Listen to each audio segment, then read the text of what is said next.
After these 7 months of your duty here, do you feel that you already have achieved something of this, what you meant to do here in Poland? Well, you know, I mean, my mother always taught us to be modest, so to say that I've achieved would maybe be not totally correct, because there's still a lot to achieve. After 7 months, we're working toward achievements. I would say that we have made a lot of progress, however. We've had the best year ever in terms of our trade relationship, and so we're moving towards visa waiver. So with respect to progress, yes. Have I achieved what I would like to achieve? Not yet. Okay, let's start with visa waiver. Okay. This is one of the promise that Yes. is very vibrant in the society, in the Polish society as well. And you promised on several occasions that this will be finished, and Poles would not have to get visas to the US. Where we are? We are very close. I'd like to say that we've reached that goal, but we're very close to reaching that goal. I absolutely believe, and I think I can say, that I will keep my promise, and we will have visa waiver before I leave Poland. Okay, so I understand it's going very smoothly and very well. Very smoothly, very well. We will get this done. Mm-hmm. Is it a possibility that President Trump will announce ending this visa waiver during his visit in Poland in this autumn? Well, assuming, and it's an assumption, that he comes in the fall. You know, calendars in Washington are written in pencil, never in ink. So, of course, that would be an extraordinary deliverable. But again, unfortunately, that visa, there's a whole number of things that we can control, that both Poland and the US are doing together. And we will have those things that are mandated by Congress, particularly in the security sharing area. Those will be completed. The one thing we can't control is the refusal rate. We are very close to being there, but it must be under 3%. And I can't tell you right today that, in fact, we will be there by September. Okay, so and also we can have hope that Mr. President will come. I hope so too. How about the military presence? I know the talks, negotiations are at the end or closing to the end. Where we are with this problem? Would it be so-called for Trump, the permanent base, or the other options? Let me just say this. I wouldn't say that we're right at the end. We are making great progress there too. The United States is committed to an enduring presence. Now, people like to use the word permanent. And I guess it's how you define it, all right? How do you define permanent? Let me put it this way. We have 4,500 American troops in Poland now, and they rotate every 9 months, but it's heel to toe. So I would say to you that we permanently have 4,500 troops in Poland at any single time, at any moment in time. We will increase. I can tell you there will be an increase. How much? I can't give you that number yet because that negotiation is still going on. I can tell you there will be more. Regarding the trade cooperation, there's been a number announced that Poland-US trade has stopped 13 or 14 billion of dollars last year. Is it great news for you, or would you expect more? We always want more, but it's a record high. Now Poland is the 44th largest trading partner with the United States. In which sectors of economy do you see the greatest potential for this cooperation in the future? since I arrived in Poland, I didn't realize that Poland was, I call it the Silicon Valley of the EU.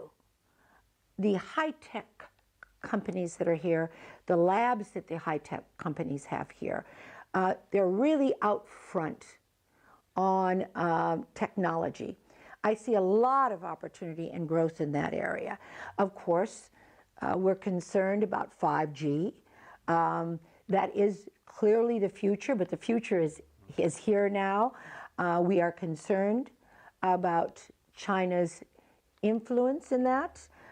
We have had our experience with China and the fact that it has stolen our intellectual property. It has not made a secret of the fact that its laws in China require their companies to share data with the government. So we are concerned about that, but we're working closely with Poland. Poland understands that. The United States government has warned Polish government not to use the Chinese equipment because of potential of spying, yes. Frankly saying. And as far as I know, I've spoken to one of the ministers, and as far as I know, some other European countries don't share this this view, and they might be using Chinese. What would happen if Poland also use Chinese equipment, because it's much cheaper than the others? Well, I could, maybe another interview, I could debate the fact that it's cheaper. It may be cheaper up front, but I could walk you through the reasons it is not cheaper on the other end. But to answer your question, we have a lot of, not just militarily, because communications, the Internet of Things, 5G will be connected to everything. And that has its obvious repercussions, because we have to know that it's secure. Those things that we do with our allies that the United States does not feel that we can do with a network that is compromised, will certainly, of course, affect what we can do with those countries. We are obviously not going to do things that compromises anything in terms of a military security under those circumstances. There was a recent opinion poll in Poland. Interesting that most of Poles obviously believe these relationships are very good or good, but 32% believe the US benefit more than Poland does on these relationships. Only 7% of Poles believe the Poland benefits more. So how would you comment this? I feel like then I need to do a better job of of explaining our bilateral relationship, because we have companies have invested $43 billion in Poland. They've created 220,000 jobs here. I mean, that's a fact. You can't argue with that fact. We've created 250,000 jobs in Poland. And when you have foreign direct investment in your country, it trickles through. Because when you create 220,000 jobs, I mean, the grocer, the cleaners, I mean, that has a echo effect. So in respect to the literally the hundreds of millions of dollars that American taxpayer has invested in NATO, and how that money has also been invested in our NATO partners' infrastructure. It's the American taxpayer who has invested in some of these infrastructure projects in Poland. And of course, it's not roads that they're going to use, but they understand the importance of having a strong NATO partner. I'm